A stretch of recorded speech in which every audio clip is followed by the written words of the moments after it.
তারেক, একটা লাল কার্ড কি ম্যাচের ভাগ্য নির্ধারণ করে দিল কিনা, নাকি আর্জেন্টাইনরা তাদের নামের প্রতি আসলে সুবিচার করতে পারেনি? জানাবেন আপনার মতামত।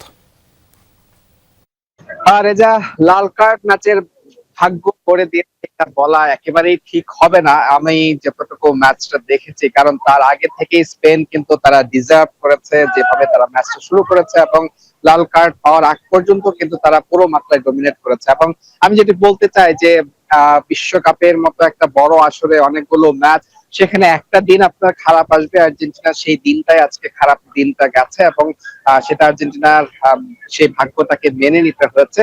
তবে আপনি যেটি বলেন যে লাল কার্ড, এনজো ফার্নান্দেজ তিনি লাল কার্ড দেখেছেন, সেটি কিন্তু ম্যাচের একেবারে শেষ মুহূর্তে। তার আগ পর্যন্ত আর্জেন্টিনা কিন্তু শুধু প্রতিরোধ করে গেছে এবং চেষ্টা করেছে ম্যাচটাকে টাই ব্রেকার পর্যন্ত নিয়ে যাওয়ার। তার আগ পর্যন্ত আর্জেন্টিনা কিন্তু একটা আক্রমণও এই ম্যাচে করতে পারেনি। তো এটা আসলে বলা খুবই কঠিন, বা আমার মনে হয় যে ঠিক হবে কিনা যে লাল কার্ডটাই ম্যাচের ভাগ্য করে দিয়েছে। আমার কাছে যেটা মনে হয় যে যোগ্য দল হিসেবে স্পেন তারা ম্যাচটা জিতেছে এবং ফাইনাল জিতে তারা বিশ্বকাপ 16 বছর পর নিজেদের ঘরে নিয়ে গেছে।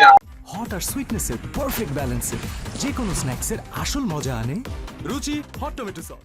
এই পাঁচটায় স্প্যানিশ কিছু সমর্থক তারা কিন্তু সেলিব্রেশন করছেন, যেটি আজকে বিশ্বকাপ আমি একটু দর্শকদেরকে দেখাতে চাই। নিশ্চয়ই দেখতে পাচ্ছেন যে এই পাঁচটায় স্প্যানিশ সমর্থকদের যে উদযাপন সেটি দেখা যাচ্ছে। এবং রেজাল্ট সেই কথাটাই বলছিলাম যে এবারে বিশ্বকাপের আর্জেন্টিনার একেবারে শুরুর ম্যাচ থেকে এখন পর্যন্ত এই ফাইনাল পর্যন্ত প্রত্যেকটা ম্যাচেই আমরা মাঠে ছিলাম, এবং যমুনা টেলিভিশন মাঠে ছিল। এবং প্রত্যেকটা ম্যাচে আর্জেন্টিনার ম্যাচের আগে এবং ম্যাচের পরে আর্জেন্টিনার যে উন্মাদনা সমর্থকরা তারা কিন্তু এই বিশ্বকাপে একটা বাড়তি রং সবসময় যোগ করেছিলেন। আজকে ফাইনালে স্পেন চ্যাম্পিয়ন হয়েছে, কিন্তু এখানে কোনো সেই অর্থে কোনো সেলিব্রেশন নেই। আমরা যে দর্শকের যে উন্মাদনা দেখি সেটা কিন্তু খুব দেখিনি। আমি নিজের তো অবাক হচ্ছি যে স্পেনের এই সমর্থকরা তারা এখানে এসে হঠাৎ করে এভাবে সেলিব্রেশন করছেন, এবং একটা নকল ট্রফি বিশ্বকাপ নিয়ে কিন্তু তারা সেই উদযাপনটা এখানে করছেন। যেটি বলছিলাম যে আর্জেন্টিনা প্রতিটি ম্যাচের আগে এবং ম্যাচের পরে, আজকে আমরা যখন ফাইনাল ম্যাচটা এখানে আসলাম নিউ জার্সি, এবং এখানে এসে আমরা কিন্তু একটা নীরবতা দেখেছি। আর্জেন্টিনার সমর্থকরা যাদের সাথে কথা বলেছে তারা কিন্তু শুরু থেকে বলছিলেন যে ম্যাচটা খুব কঠিন হবে, এবং দিন শেষে সেটাই তাদের ভাগ্যে জুটেছে। এবং ম্যাচ শেষে যে কারণে আকাশী নীলের যে একটা উন্মাদনা আমরা দেখি, যে উদযাপন দেখি, সেটা কিন্তু আজকে মিসিং।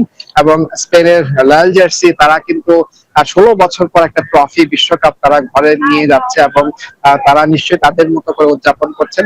এবং ম্যাচের কথা যদি রেজা বলতে হয়, স্পেন অপ্রতিরোধ্য একটা টিম ছিল এবারে বিশ্বকাপে। আপনি যদি পুরো বিশ্বকাপটা কম্পেয়ার করেন, সে জায়গায় আর্জেন্টিনা গ্রুপ পর্ব একটা পর্ব ধরা যায়, এরপর নকআউটে কিন্তু তারা প্রতিবার তাদেরকে ফাইট করতে হয়েছে, কামব্যাক করতে হয়েছে, এবং খুব কঠিন সময় পাড়ি দিয়ে তারা কিন্তু ম্যাচগুলো জিততে হয়েছে। একদম কেপ ভার্দে থেকে শুরু করে মিশর, এরপর সুইজারল্যান্ড এবং ইংল্যান্ডের বিপক্ষে ম্যাচটা তুলনামূলক সহজভাবে জিতেছে আমি যদি বলি আর্জেন্টিনা।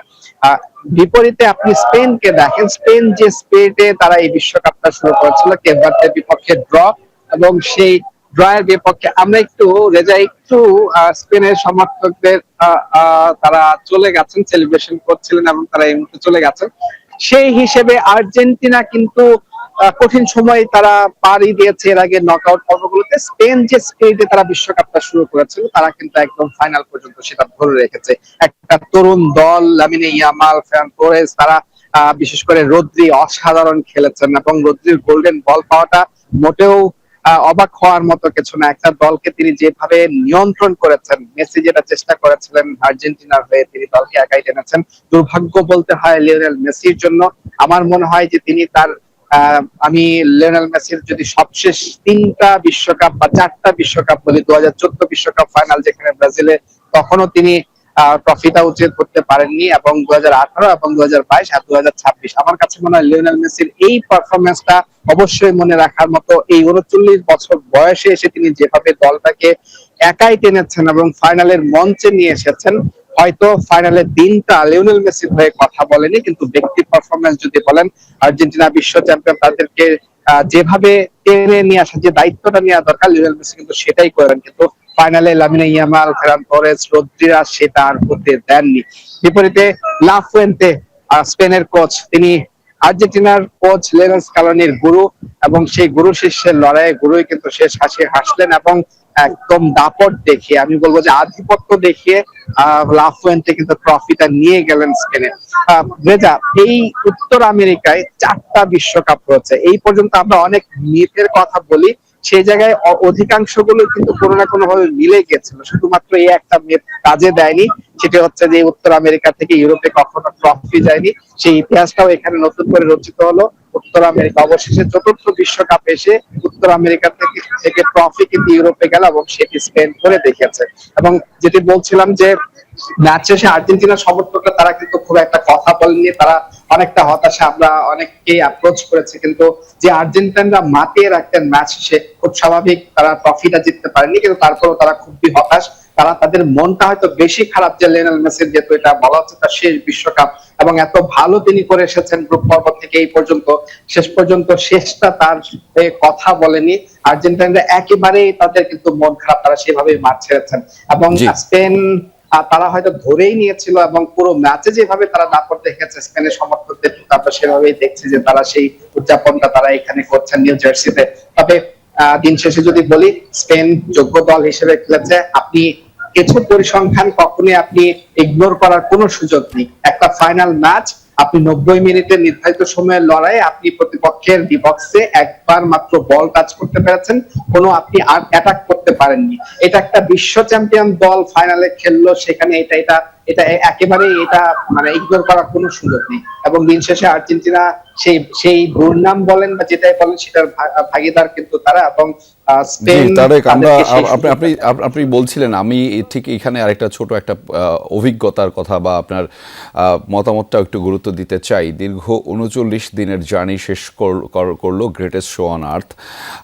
এবার 3 দেশের বিশ্বকাপের এই গোটা আয়োজন ছিল। আপনার অভিজ্ঞতা আসলে কি বলে, কেমন ছিল এবারের আয়োজন? স্পেন তারা ওয়ার্ল্ড কাপটা জিতে নিয়েছে, তবে এই ম্যাচে যদি আফসোস কারোর জন্য থেকে থাকে সেটা অবশ্যই লিওনেল মেসির জন্য। এবং তিনি তার সর্বোচ্চ চেষ্টাটা করেছেন। 39 বছর বয়সে এই এমবাপ্পে, রদ্রি, ইয়ামালদের সাথে তিনি ফাইট করে আর্জেন্টিনাকে যেভাবে তিনি ফাইনালে নিয়ে এসেছেন, দিন শেষে ট্রফিটা জিততে না পারা নিশ্চয়ই তার জন্য দুর্ভাগ্যের। হয়তো শেষটা তার হয়ে কথা বলেনি, তবে আরো একটু হতাশা তো নিশ্চয়ই আছে। ট্রফিটাও জেতা হলো না, গোল্ডেন বুট, গোল্ডেন বল কোনোটাই শেষ পর্যন্ত লিওনেল মেসির হাতে ধরা দেয়নি। একেবারেই মানে সব হারানোর একটা বিশ্বকাপ কিন্তু লিওনেল মেসির কাছে, এটা বলাই যায়। এবং তার হয়তো সেই সুযোগটা আসবে কিনা যে 4 বছর পর বিশ্বকাপে আবার নেমে তিনি সেই ছন্দ দেখিয়ে আর্জেন্টিনাকে চ্যাম্পিয়ন করবেন, সেই গোল্ডেন বুট, গোল্ডেন বলটা তিনি আবার নিজের করে নেবেন, সেটা একেবারেই প্রত্যাশা করা ঠিক হবে না। রেজা, তারেক, শুনছিলাম আপনার কাছ থেকে একটা অভিজ্ঞতার কথাও একটু জানতে চাই। এবার 3 দেশের বিশ্বকাপের আয়োজনের ব্যবস্থা ছিল এবং এই গোটা আয়োজন নিয়ে আপনার পরিসংখ্যানটা বা আপনার অভিজ্ঞতাটা আসলে কেমন, যেটি আজকের খেলার মাধ্যমে দীর্ঘ 39 দিনের যে জার্নি সেটি আসলে শেষ হলো? আরে যে আমি একটা বিষয় দর্শকদের সাথে একটু শেয়ার করতে চাই, সেটা হচ্ছে আমরা প্রত্যেকটা বিশ্বকাপে কোন দল কতটুকু জার্নি করলো সেটার একটা পরিসংখ্যান আমরা সবসময় আমাদের প্রতিবেদনে দিয়ে থাকি। যদি আমি বলি, আমি এটা আমার দ্বিতীয় বিশ্বকাপ কভার করা, এর আগে কাতার বিশ্বকাপ করেছিলাম, এটা আমার দ্বিতীয় বিশ্বকাপ কভার করা, এর আগে অলিম্পিক কভার করার সুযোগ হয়েছে এবং কমনওয়েলথ গেমস করেছি। এবারের বিশ্বকাপে আমি পার্সোনালি রেজা এই মেটলাইফ থেকে শুরু করেছিলাম, এরপর কানসাস, এবং কানসাস থেকে ডালাস, ডালাস থেকে হিউস্টন, হিউস্টন থেকে মায়ামি, মায়ামি থেকে আটলান্টা, আটলান্টা থেকে আবার কানসাস, কানসাস থেকে আবার আটলান্টা, আটলান্টা থেকে নিউ ইয়র্ক, নিউ ইয়র্ক থেকে আবার নিউ জার্সি। বিশ্বকাপ অধ্যায় শেষ। এবং এই পুরো সময় আমি হিসেব করে দেখেছি, আমি প্রায় 6500 মাইল আমি কিন্তু জার্নি করেছি, কখনো সড়ক পথে, কখনো আকাশ পথে। এবং আমি এই পুরো সময়টা কিন্তু ওয়ার্ল্ড কাপে আমি আর্জেন্টিনা দলের প্রত্যেকটা ম্যাচ আমার কভার করার সুযোগ হয়েছে। ব্রাজিলের 2টি ম্যাচ আমি কভার করেছি, একটা এই নিউ জার্সির মেটলাইফে এবং আরেকটি হচ্ছে হিউস্টনে জাপানের বিপক্ষে সেই ম্যাচটি। সব মিলিয়ে 6500 মাইল, যেটি প্রায় 10,000 কিলোমিটারের বেশি আমি কিন্তু জার্নি করেছি। এবং দিন শেষে আর্জেন্টিনার বলা যায় যে কিছুটা সমপরিমাণ জার্নি কিন্তু আমি করেছি।